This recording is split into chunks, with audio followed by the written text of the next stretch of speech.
Bonjour à tous et bienvenue dans le débrief, j'espère que vous allez bien. Je vous propose de débriefer ensemble de l'actualité handball de la semaine. Et l'info du week-end, c'est bien sûr l'US Ivry Handball qui vient de décrocher son billet de retour en Liqui-Moly Star League malgré sa défaite à Massy. Pourquoi sont-ils désormais assurés de revenir en Liqui-Moly Star League ? Tout simplement parce qu'ils ne pourront plus être rejoints et finiront assurément premiers de Pro League à l'issue de la phase régulière.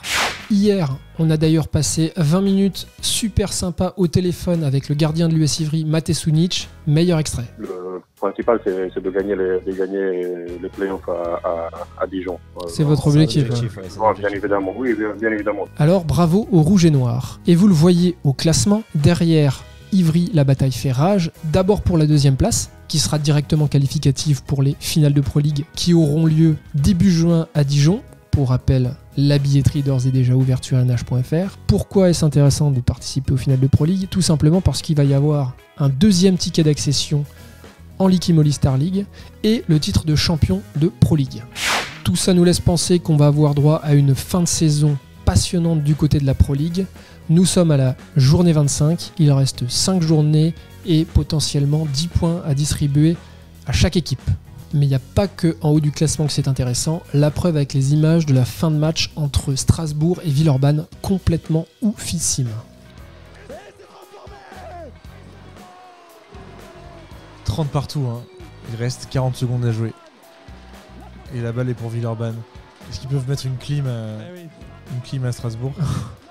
Bah en même temps, on a balancé... Ah ouais, là, là, ça va être chaud. Est-ce qu'il y a la clim, quoi? Clim ou match nul? Donc toi, t'avais pronostiqué match nul. J'avais pronostiqué match nul, ouais. Oh là là. J'ai défendu. Ah non, mais par contre, il va falloir se baisser, messieurs les spectateurs. Oh là là.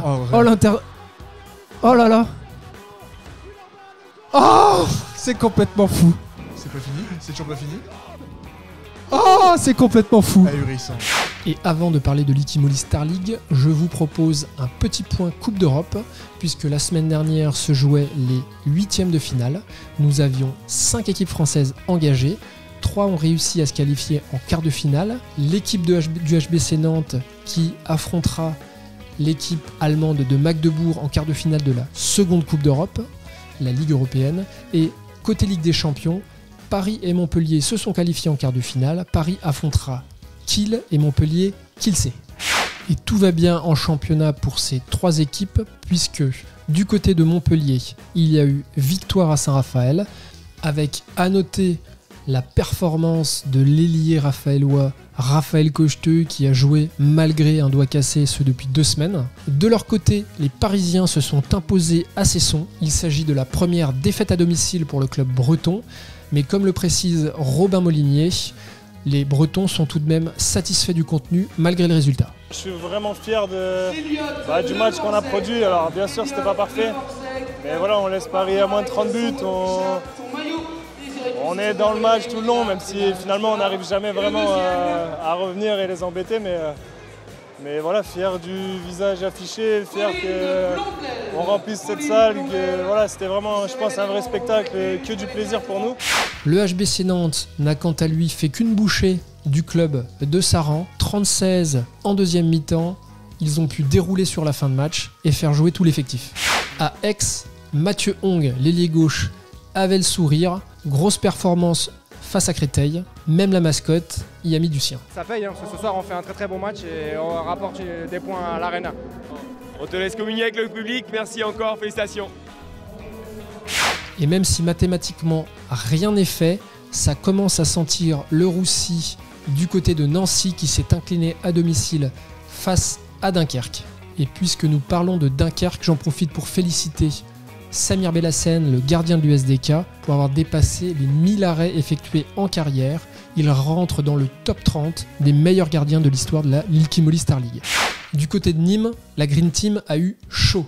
Menée pendant plus de 40 minutes, elle a réussi à renverser la vapeur en fin de match pour s'imposer contre une vaillante équipe chartraine. On écoute la réaction du gardien nîmois Rémi Desbonnets après la rencontre. C'est proche d'être scandaleux, tous autant qu'on était. Et puis effectivement on a su trouver la ressource. Alors je sais pas si on aurait gagné il y a quelques semaines ou pas, à la limite, j'ai pas envie d'y penser. On s'est lancé dans un sprint final pour aller chercher les places européennes. À Istres, malgré un superbe but du jeune numéro 20 Martin Guilabert, c'est un peu la soupe à la grimace comme à Nancy, puisque les Istréens sont toujours relégables après leur défaite à domicile contre Chambéry. On écoute la réaction du capitaine istréen Guillaume Crépin. Pourquoi on n'arrive pas à progresser? Je sais pas, on remonte et on s'écroule. Voilà, encore une fois, là, c'est dur de venir. Comme tu m'as vu, j'avais pas trop envie de venir te voir, c'est compliqué là.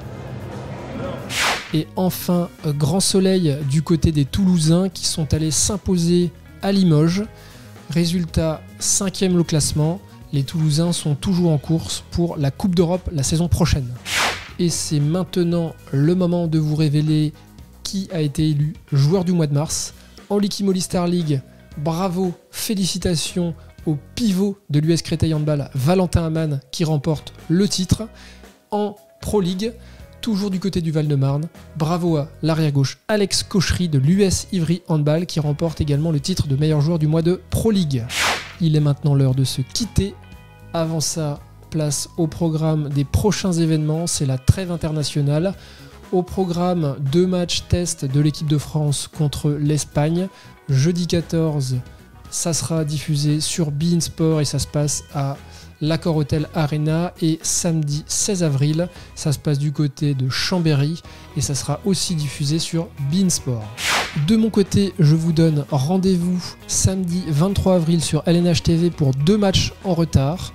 D'abord Saint-Raphaël-Istres et surtout un gros match qui vaudra beaucoup de points dans la course à l'Europe puisque Chambéry accueillera Toulouse en direct sur LNH TV. Merci de m'avoir suivi et à très vite. Ciao ciao.